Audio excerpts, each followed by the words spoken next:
ভারত যখন ব্যাটিং করে তখন একটুখানি সময়ের জন্য মনে হচ্ছিল যে ভারত যেন ম্যাচটি হেরে যাবে, কিন্তু দেখা গেল যে এখানে হর্ষিত রানা এবং কেএল রাহুল এত সুন্দরভাবে ম্যাচটি পারফরমেন্স করেছে যেন ম্যাচটা কিন্তু ভারতকে জিতিয়ে দিল।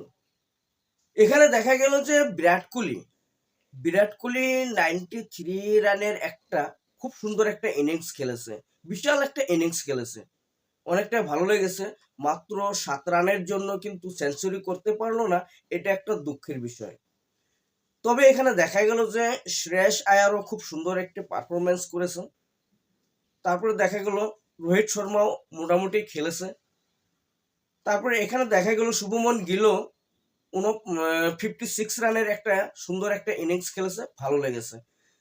তবে শ্রেয়স আয়ারও দেখা গেল যে 1 রানের জন্য হাফ সেঞ্চুরি করতে পারে নাই, খুব সুন্দর একটা ইনিংস খেলেছে, ভালো লেগেছে। কিন্তু লাস্ট পর্যায়ে এসে হর্ষিত রানা 29 রানের একটি সুন্দর ইনিংস খেলে কিন্তু ম্যাচটিকে এগিয়ে নিয়ে যায়।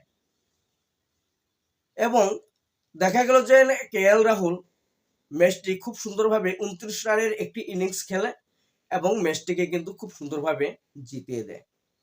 কিন্তু একটুখানি সময়ের জন্যই কিন্তু মনে হচ্ছিল যখন নাকি বিরাট কোহলি, শ্রেয়স আয়ার এবং রবীন্দ্র জাডেজা আউট হয়ে যায়, এই 3টি উইকেট যখন পরপর আউট হয়ে যায় তখন কিন্তু মনে হয়েছিল যে ভারত যেন ম্যাচটি হেরে যাবে। কিন্তু এখানে দেখা গেল যে হর্ষিত রানা যেমনটা সুন্দর বোলিং করছে, 2টি উইকেট নিয়েছে, খুব সুন্দর কিন্তু বোলিংও করেছে এবং ব্যাটিংয়ের দিক থেকেও দেখা গেল যে 29 রানের একটা খুব সুন্দর একটি ইনিংস খেলে, খুব ভালো লেগেছে আর কি। এখানে যদি ম্যাচটি জিতেছে তো ম্যাচটি জেতার জন্য কিন্তু অনেকটা অবদান আছে হর্ষিত রানা এবং কেএল রাহুলের।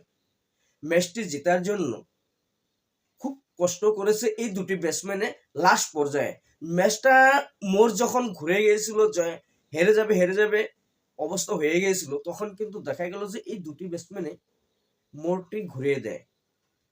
তবে দেখা গেল যে এই অসাধারণ একটি 300 রানের যে ইনিংস খেলে গিয়েছে নিউজিল্যান্ডে, খুব ভালো পারফরমেন্স করেছিল নিউজিল্যান্ডেও, কিন্তু 1 ওভার বাকি থাকতে কিন্তু আমাদের ভারত ম্যাচটি খুব সুন্দরভাবে জিতে যায়, অনেকটাই ভালো লেগেছে। তবে বন্ধুরা, ম্যাচটি তোমাদের কাছে কেমন লেগেছে অবশ্যই তোমরা কমেন্ট করে জানাবে এবং যদি ভিডিওটি ভালো লেগে থাকে তোমরা শেয়ার করে যাবে।